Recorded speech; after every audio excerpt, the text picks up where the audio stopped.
Assalamualaikum pemirsa, apa kabar Anda hari ini? Kembali lagi dalam program Inspirasi Pagi TV One. Tentunya bersama saya Nofri Afandi, kita akan berbincang-bincang dengan tema pembahasan pada hari ini yang sangat menarik, yaitu menuju keluarga bebas stunting untuk Indonesia Maju. Kita akan bahas tema pada hari ini dengan narasumber yang sangat luar biasa tentunya. Sudah hadir bersama kita di sini, sudah ada Bapak Irsal, selaku Kepala Perwakilan BKKBN Provinsi Sumatera Utara. Bapak, apa kabar? Ya, berkabar. Terima kasih. Selamat malam. Selamat malam, Bapak. Kita akan berbincang-bincang nih Pak mengenai stunting. Ini kan sangat menjadi prioritas pemerintah juga nih Pak untuk dicegah begitu ya Pak ya. Nah, mungkin pertama sebagai pembuka pembahasan kita pada hari ini, bagaimana sih kondisi stunting di Sumatera Utara Pak saat ini? Ya, pertama kami atas nama mewakili daripada Bapak Wakil Gubernur ya, Sumatera Utara selaku Ketua Tim Pertahanan Stunting ya. Dengan berkat kerja keras kita, kerja cerdas kita ya, bekerja bersama-sama baik daripada pihak pemerintah, pihak pelaku usaha, masyarakat, media, perguruan tinggi, berbagai pihak lah Pak. Ya, jadi ada 5 pentahelik ya, dalam rangka untuk melaksanakan percepatan stunting Sumatera Utara. Oleh karena itu angka stunting kita Sumatera Utara berdasarkan kepada SSGI 2022 kita berada di bawah rata-rata nasional. Wah, ya, luar biasa sekali. Luar biasa nasional. Kenapa? Nasional itu berada di angka 21,6. Sumatera Utara berada di angka 21,1. Ini Provinsi Sumatera Utara sendiri atau dengan provinsi lainnya juga ada yang sama Pak? Ada yang Sumut salah satu yang terbaik secara ya. Sumatera Utara adalah kita berada di pada rata-rata nasional. Oke. Jadi 21,1. Ya. Angka ini lebih baik daripada angka tahun 2021. Ya. Karena apa? 2021 kita berada di angka 25,8. Ya. Sedangkan nasional berada di angka 24,4. Masih di atas nasional. Di atas nasional. Nah, oleh karena itu saya sampaikan tadi Sumatera Utara ini sudah turun sebesar 4,7%. Angkanya 4,7%. Penurunan ini pasti butuh kerja keras Pak ya. Nah, makanya atas kerja cerdas kita ya, kerja bersama-sama ya, pemerintah kabupaten kota juga sangat peduli sekali dalam rangka untuk penurunan angka stunting ini, sehingga untuk meningkatkan kualitas keluarga Indonesia, khususnya keluarga-keluarga di Sumatera Utara. Nah, dari angka itu kontribusinya kepada Sumatera adalah seperti Labuhan Batu Utara, ya. Labuhan Batu Utara itu angkanya 30,9. 30,9. Tahun 2021. SSGI 2021. Ya. Tahun 2022 Labuhan Batu Utara itu berada di angka 7,3. Wah. Dia terendah sekali. Jadi turunnya itu sangat drastis sekali Pak ya. Dari 30 ke 7%. 30,9% itu Pak ya. Persen menjadi 7,3. Wow. Angkanya berarti turun sebesar 23,6. 23,6%. Ini bukannya kerja mudah ini turun, tapi betul. Semangatnya pemerintah daerah Sumatera Utara di bawah kepemimpinan Pak Bupati ya, dibentuklah tim percepatan stunting dikuasai oleh Pak Wakil Bupati dan dibantu oleh pengurusnya dari wakil ketuanya Pak Sekda ya, Ibu Ketua Tim PPKK. Inilah yang membuat satu angka itu menjadi lebih turun, dan juga ini adalah karena adanya kegiatan-kegiatan yang bersifat langsung kepada sasaran keluarga bebas stunting. Baik Pak, ini tadi ada Labuan Batu Pak ya? Ya. Selain Labuan Batu Utara. Labuan Batu Utara. Ya, Selain Labuan Batu Utara ada wilayah mana lagi Pak yang saat ini penurunan stuntingnya cukup? Yang kedua itu ada di Nias Utara. Nias Utara. Nias Utara. Nias Utara itu turun sebesar 22%. 22%. Ya. Dia berada di angka 34. Ya. 34, sekian menjadi angka 11,4%. Oh, cukup drastis juga turunnya. Dia. Iya. Nah, ini jadi ada 5 ya di antara penurunan itu dari 11% penurunannya sampai ke 23%. Penurunan pertama itu yang drastis turun itu adalah Labuan Batu Utara. Labuan Batu Utara, oke. Yang kedua Labuan itu adalah Nias Utara. Nias Utara. Nias Utara turun menjadi 22,5%. Ya. Yang ketiga Madinah. Mandailing Natal. Mandailing Natal ini adalah tahun 2021 dia paling tinggi. Paling tinggi angkanya, Pak. C33 kabupaten kota berapa Sumatera Utara ini ya. Dia berada paling tinggi pada tahun 2021. Itu sampai 40% tidak, Pak? Dia kemarin tahun itu sebesar 47,7%. 47. 47,7% dia tahun 2021. Cukup tinggi, Pak ya? Cukup tinggi ya. Nah, tahun 2022 datanya SSGI 2022 Madinah turun sebesar 13,5%. Oke. Berada di angka 34,2%. Itu juga cukup tinggi loh, Pak. Ya, turunnya masih di atas. Turunnya cukup drastis maksud saya. Di atas, tapi dia masih berada di atasnya nasional. Betul, ya. Iya. Nah, turun lagi yang kelima, ya, yang data yang keempat itu ada di Langkat. Langkat, oke. Ya, Kabupaten Langkat. Kabupaten Langkat turunnya itu sebesar 12,9%. Oke. Langkat, ya. Dari posisi 31,5% 2021 SSGI dan 2022 menjadi dia itu adalah 18,6% di Langkat, ya 18,6% ini. Nah, dan yang turun yang kelimanya itu adalah di Kota Sibolga. Oh, Sibolga. Ya, Kota Sibolga turunnya ada sebesar 11,5%. Dari angka 25,8 Kota Sibolga menjadi 14,5. Ya, ini dia ada 5 daerah apa ya? Daerah di Sumatera Utara yang memberi kontribusi besar terhadap Sumatera Utara provinsi. Makanya provinsi Sumatera bisa menjadi angka 21,1%. Di bawah nasional. Di bawah nasional. Nah, mudah-mudahan target ini bisa tercapai 2023 ini menjadi 18,95%. Ya. Kenapa? Dari pengalaman kita 1 tahun bekerjasama dengan pemerintah daerah kabupaten kota bersama dengan kader, ada Bapak Asus Stunting, ya, ada kader tim pendamping keluarga, ya, ada ibu, ada bidan, ada pakar-pakar tentang pakar kesehatan, ya, pakar anak, kesehatan anak, pakar kesehatan kandungan. Ada ya. Banyak pihak yang berkontribusi, Pak. Jadi saya tertarik dengan Bapak Asus Stunting itu, Pak. Nanti kita bahas itu, Pak ya. Boleh kita sambil jalan, Pak, sambil nunjukin stand kita, boleh? Stand BKKBN. Oke, terima kasih. Ini stand kita, Pak ya.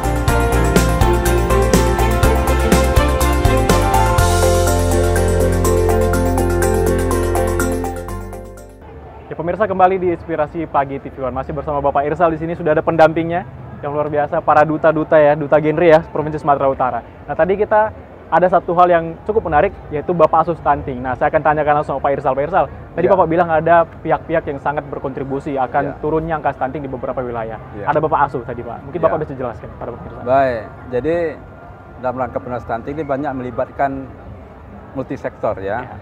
Salah satunya adalah masyarakat, organisasi, ataupun lembaga, atau perorangan yang punya kepedulian kepada keluarga-keluarga stunting dengan cara apa?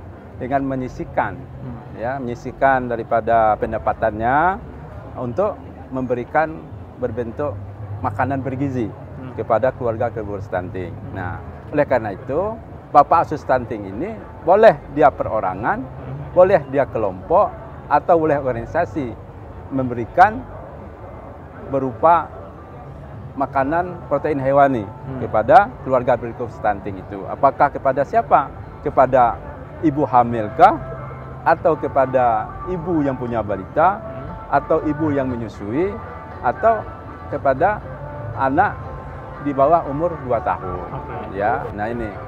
Jadi dalam hal ini adalah Bapak Asus Stunting itu, ya, dia tidak memberikan berbentuk uang, ya. Tidak berbentuk uang, tapi berbentuk adalah seperti makanan produk lokal, ya, atau berbentuk telur, ya, ataukah ada bentuk sayur. Tapi kalau dalam ini tidak diberikan uang, tetapi ini adalah bisa dihargakan dengan uang itu sebanyak 15.000 per hari. Per harinya. Ya, 15.000 per hari. 15.000 per hari itu semasa atau selama 6 bulan. Sama 6 bulan. 6 bulan. Nah, umpamanya sekarang ini ada informasi terbaru ya. Kalau tidak memberikan misalnya daging ya, tidak memberikan ikan, tapi cukup diberikan bantuan itu berupa 2 telur saja. Oke. Nah, 2 telur cukup. Itu sudah mencukupi Pak ya? Sudah mencukupi untuk pertaniannya. Nah, ini makanya perlu kita persiapkan dengan baik kepada calon ibu yang akan menikah. Baik. Nah, ini. Jadi stunting itu memang harus kita persiapkan dari hulu dulu. Baik. Ya, dari hulu. Jadi sebelum dia menikah maka remaja-remaja itulah yang harus kita persiapkan. Diberikan Maka edukasi begitu Pak ya? BKKBN kita punya ini Duta Genre. Duta Genre. Salah satu pandangan dari BKKBN, mereka melakukan advokasi sosialisasi kepada teman sebayanya. Oke. Nah, ini.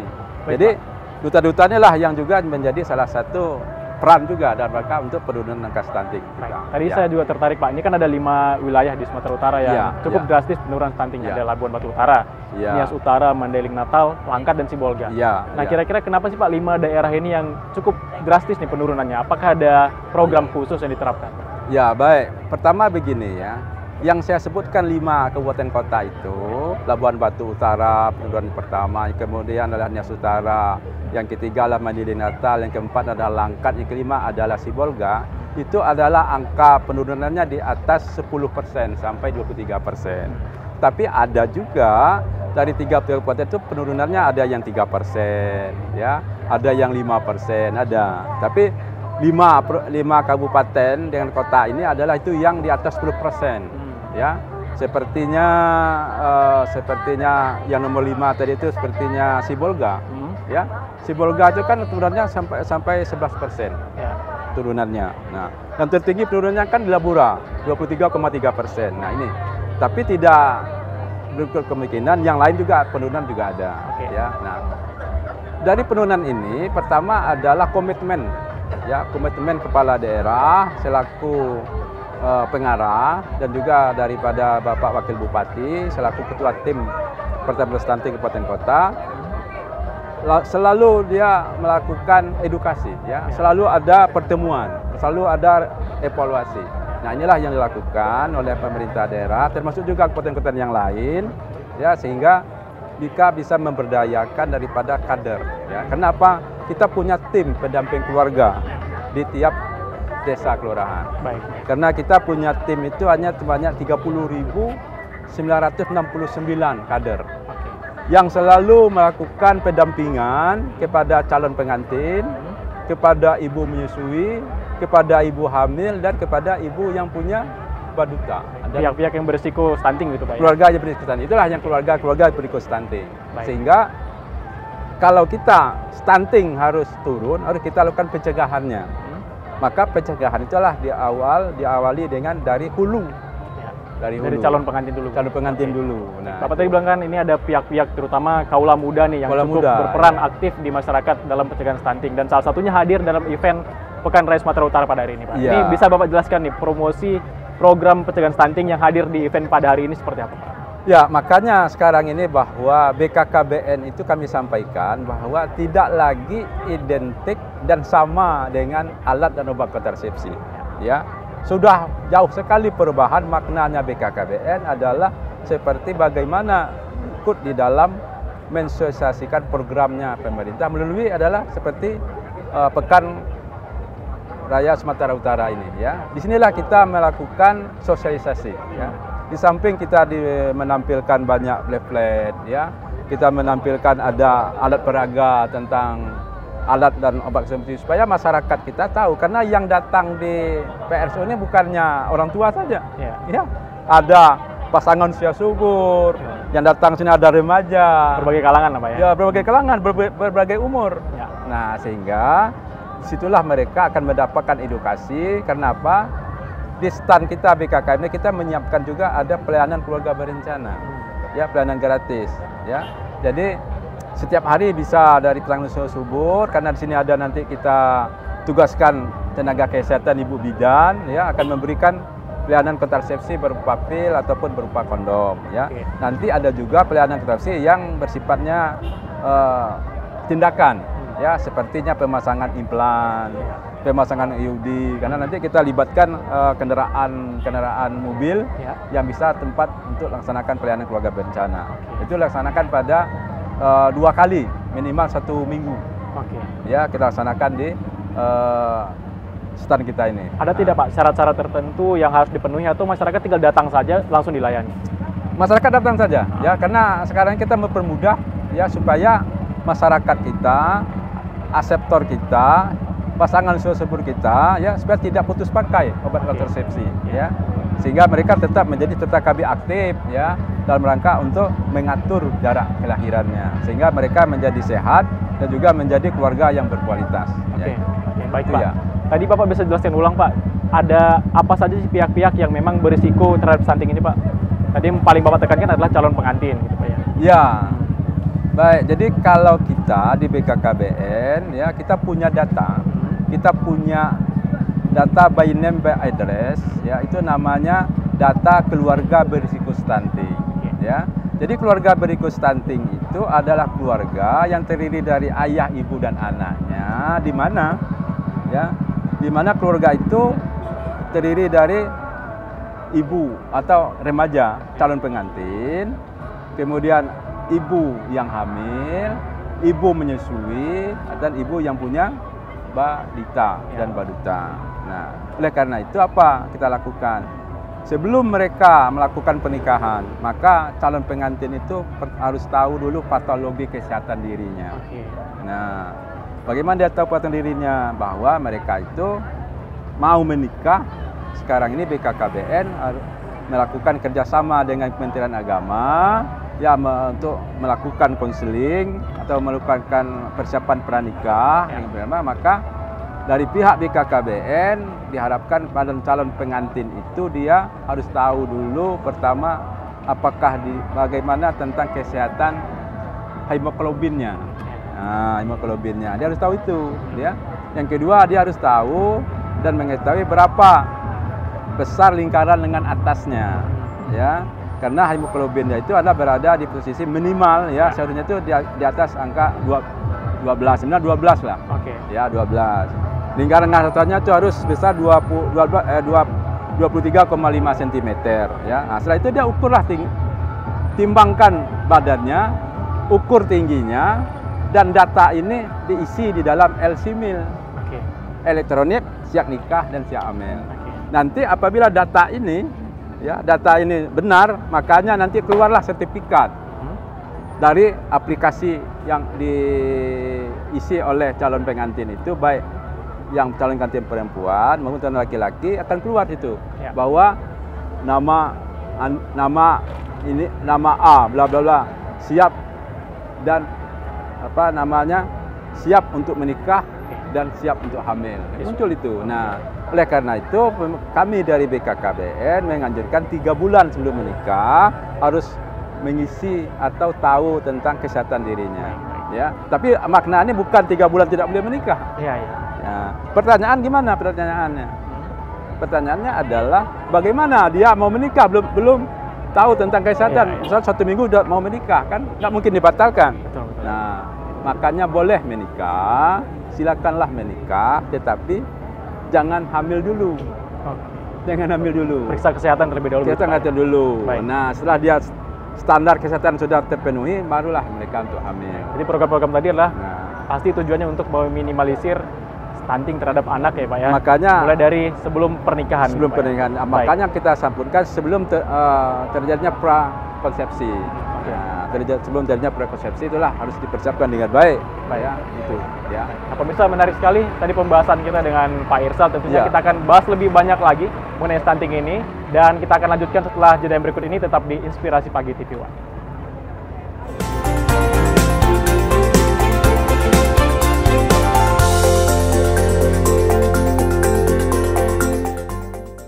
Masih di Inspirasi Pagi TV One, pemirsa, masih pembahasan tentang stunting nih. Pak, tadi kan ada Bapak bilang ada program Bapak Asuh Stunting. Iya. Nah, ada juga program lainnya Pak, yang namanya DASHAT ya. Dan Kampung KB. DASHAT. Ya. Oke, Bapak bisa jelaskan Pak mengenai program selain Bapak Asuh Stunting ini. Iya. Baik, jadi dalam rangka untuk meningkatkan kualitas sumber daya manusia kita, makanya BKKBN itu juga mengeluarkan beberapa program ya. Pertama tadi sudah kita dalam rangka untuk percepatan ya, percepatan penangkan stunting. Ya. Maka ada satu program yang dilaksanakan oleh BKKBN itu ada namanya Dapur Sehat Atasi Stunting. Oke. Nah, itu namanya Dashat tadi ya, Pak ya. jadi Oke. Dapur Sehat Atasi Stunting. Oke. Jadi maksudnya apa? Jadi dapur itu adalah di mana tiap masyarakat di lokasi yang menjadi sasaran stunting itu melakukan suatu proses membuat makanan protein hewani. Oke. Ya. Jadi memanfaatkan produk lokal yang ada di daerah sana, apakah memasak sayur ya, apakah mendapatkan ikan, apakah ada buah-buahan, itu dimanfaatkan oleh kader-kader kita, kader masyarakat yang ada di desa itu. Ini masih berkaitan dengan Bapak Asus Stunting tadi Pak ya? Ya, karena Bapak Asus Stunting itu adalah bisa dia memberikan bantuan, apakah memberi bantuannya berbentuk sayur tadi, ya, apakah bentuk telur diberikan. Nah, makanya yang mengelola itu adalah kader-kader kita. Di Dashat tadi. Di Pak ya? dasar itu Oke. tempatnya. Tempat, Nah, oke. itu sehingga nanti setelah dimasak diberikanlah kepada makanan bergizi itu. Nah, Oke. contoh ya, seperti di Binjai. Itu kader yang memberikan makanan kepada keluarga risiko stunting supaya jangan salah sasaran. Betul. Nanti diantar satu makanan ya, satu makanan itu ada daging dalamnya, ada lauk pauk, ada sayur ya, Oke, ada unsur karbo hewani dalamnya, lengkap ya. diberikan pada keluarga stunting dan ditunggu kader itu Untuk di kepada keluarga risiko stunting apakah makanan ini tepat sasaran atau tidak. Oke. Kenapa? Nanti yang makannya bukannya anaknya, Ya. nanti yang makannya bapaknya. Akhirnya kan Malah jadi santapan keluarga Pak ya? akhirnya nanti kan tidak Tidak terjadi tepat sasaran. tepat sasaran. Akhirnya stunting nggak turun-turun. Nah. Padahal dari Bapak Asus Stunting sudah memberikan bantuan. Betul. Nah, itu. Jadi untuk Itu mengatasi contoh. ini adalah dengan diawasi langsung oleh para Diawasi kader. langsung. gitu, Pak ya? Nasional kader. Contoh salah satu yang saya lihat di Bijaya ya, itu Hmm. situ. Jadi kader itu masak dan langsung menemui keluarga Asus Stunting. Dia tunggu anaknya makan sampai habis. Dan karena itu kader punya rasa simpati, dia yang menyuapkan makanan itu kepada anak itu. Nah, ini. Jadi melayaninya bukan hanya Bukan hanya diberikan saja, enggak. juga hingga Supaya ini tepat sasaran. betul. Ya, karena kita harus menurunkan angkanya 18,95% tahun 2023 ini. Ini target kita Pak ya di tahun Tiga-tiga ini. Ya. Sumatera Utara, ya. Di bawah 20% Pak ya. 20%, 18,95% tahun 2023 dan tahun 2024 harus berada di angka 14,92%. Oke. Padahal sekarang kita masih punya waktu sekitar 1 tahun 1 tahun untuk menuju ke depan sampai 2024. Oke. Nah, ini makanya Dashat itulah salah satu menjadi penunjang atau salah satu strategi dalam rangka penurunan stunting. Oke. Termasuk di sana dalam Dashat itu ada namanya kampung keluarga berkualitas. Kampung KB Pak ya. Ya, dalam Dashat itu ada kampung keluarga. Kampung itu adalah memang namanya kampung KB. Ya, kampung KB. Sekarang KB artinya KB itu bukan kampung keluarga berencana. Sudah berubah Pak ya. Sudah berubah menjadi kampung keluarga berkualitas. Berarti ini kampung KB yang sekarang dengan yang dulu ini berbeda Pak ya. Sama, sebenarnya sama tujuannya. Karena awalnya dulu setelah Pak Presiden Jokowi itu pada tahun 2016 lalu ya, dia mencanangkan kampung keluarga berencana. Itu gini ceritanya, Pak. Pada saat itu kan BKKBN tidak mulai suram-suram terdengarnya. Ya, lagu Mars KB antara terdengar atau tidak. Lagu Mars KB banyak nggak tahu. Gaungnya mulai berkurang. Gaungnya Pak, ya. sudah mulai berkurang ya. Dulu kan waktu zamannya Orde Baru kan lagu Mars KB kan semuanya ingat ya. Oh, hafal. Nah, lagu Mars kan pada nggak tahu, pada nggak ingat, nggak apa lagu Mars KB. Oleh karena itu Pak Presiden nyampaikan gimana BKKBN supaya gaungnya seperti zamannya Pak Harto dulu. Nah, apa yang harus diperbuat BKKBN? Nah, supaya dia muncul lagi lah dalam rangka untuk masyarakat mengetahui bagaimana cara dia untuk mengatur jarak kelahiran dan supaya bisa keluarga-keluarga kita adalah keluarga yang sehat keluarga yang berkualitas. Ini saatnya memang dibangkitkan kembali. Dibangkitkan kembali. Makanya pada itu muncullah namanya Kampung KKBN, Kampung KB Jabuan. Karena BKKBN Kampung Keluarga Berencana. Akhirnya Kampung Keluarga Berencana maksudnya apa dulu itu memang namanya Kampung Keluarga Berencana, tapi harus diintervensi semua lini sektor ke dalamnya. Tapi karena ada Keluarga Berencana, tapi itu akhirnya menjadi itu miliknya BKKBN itu. Kenapa kita harus masuk ke dalam? Buat yang baru lagi. Itu akhirnya. Makanya pada tahun 2018-19 itu berubahlah menjadi Kampung Keluarga Berkualitas. Tapi tidak ada sana artinya apa? Kalau keluarga berkualitas kan tidak ada namanya KB Keluarga Berencana, tapi Kampung Keluarga Berkualitas adalah merupakan satu tempat atau wadah kegiatan program Bangga Kencana yang dilakukan oleh lintas sektor ataupun dilakukan oleh semua yang terlibat di dalamnya, baik secara sistematik maupun secara sistemik. Jadi semuanya boleh melakukan kegiatan di dalamnya untuk meningkatkan kualitas daripada keluarga itu. Baik. Jadi Bapak bilang ada Bangga Kencana, Pak ya? Makanya nambahnya Bangga Kencana. Bisa Bapak jelaskan Pak fasilitas pelayanan dalam Bangga Kencana ini? Ya, makanya Bangga Kencana itu adalah pilarnya BKKBN sebenarnya. Jadi secara garis besar ya, BKKBN itu kan Badan Kependudukan Keluarga Berencana. Ya. 3 pilar besar itu, pertama adalah yang disebut dengan pembangunan keluarga. Nah, ya, pembangunan keluarga. Jadi pembangunan keluarga di dalamnya inilah salah satu ada program stunting di dalamnya. Nah, jadi pembangunan keluarga itu secara singkat saya jelaskan ada siklus hidupnya kita manusia.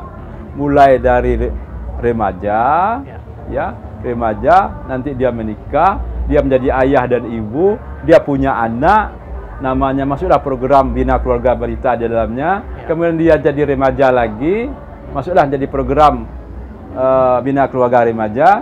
Ada 2 sisi di sana, satu ada remaja, satu ada keluarga remaja. Kemudian masuk lagi dia dalam itu adalah namanya apabila sudah dia remaja, menikah lagi dia punya anak, ayahnya ini kan menjadi seorang orang tua, menjadi kakek dan nenek. Maka namanya keluarga dan saya. Itulah nama pembangunan keluarga. Nah, yang kedua, yang namanya kependudukan. Jadi yang ketiga namanya Keluarga Berencana. Makanya Bangga Kencana itu adalah 3 pilarnya program BKKBN. Pertama pembangunan keluarga, yang kedua adalah kependudukan, yang ketiga adalah Keluarga Berencana. Baik, luar biasa sekali Pak. Ini Bapak bisa kasih nggak terakhir nih Pak dalam program kita ini pesan kepada masyarakat dalam pencegahan stunting? Bisa disampaikan Pak? Baik. Dalam hal ini kita dalam hal untuk mengisi ya atau untuk mendapatkan bonus demografi 2045 besok. Makanya kita harus persiapkan keluarga kita pada saat ini. Kenapa? Yang lahir pada saat ini sekitar 2 tahun akan datang jadi 2045. Ya, mereka inilah yang akan menjadi tenaga, akan menjadi penduduk yang produktif, yang akan mengisi pembangunan besok dan akan menanggunglah usia-usia yang tidak produktif. Maka persiapkanlah sebelum menikah dan periksalah kehamilan, ya, bawalah anak ke posyandu dan jangan lupa pergunakan alat dan obat kontrasepsi. Baik. Ya. Luar biasa sekali Pak. Itu tadi pesan yang sangat penting ya pemirsa dari Pak Irsal terhadap Anda di rumah untuk mencegah angka stunting yang saat ini sudah sangat cukup signifikan, drastis menurun Pak ya. Baik, tadi ada beberapa program Bapak Asuh Stunting, Dahsa dan Kampung KB yang saat ini terus digalakkan kegiatannya Pak ya. Baik pemirsa, untuk penutup pada hari ini saya akan menyampaikan sebuah pantun ya Pak ya, boleh Pak ya? Wah silakan, kita orang tanah Melayu ini. Betul. Hari weekend berlibur dan bergembira, menghibur diri sangatlah penting. Ayo kunjungi booth BKKBN di Pekan Raya Sumatera Utara untuk edukasi pencegahan stunting. Baik, saya Nofri Afandi bersama kerabat kerja petugas pamit undur diri. Tetap saksikan Inspirasi Pagi TV One dan Assalamualaikum warahmatullahi wabarakatuh dan sampai jumpa. Terima kasih luar biasa.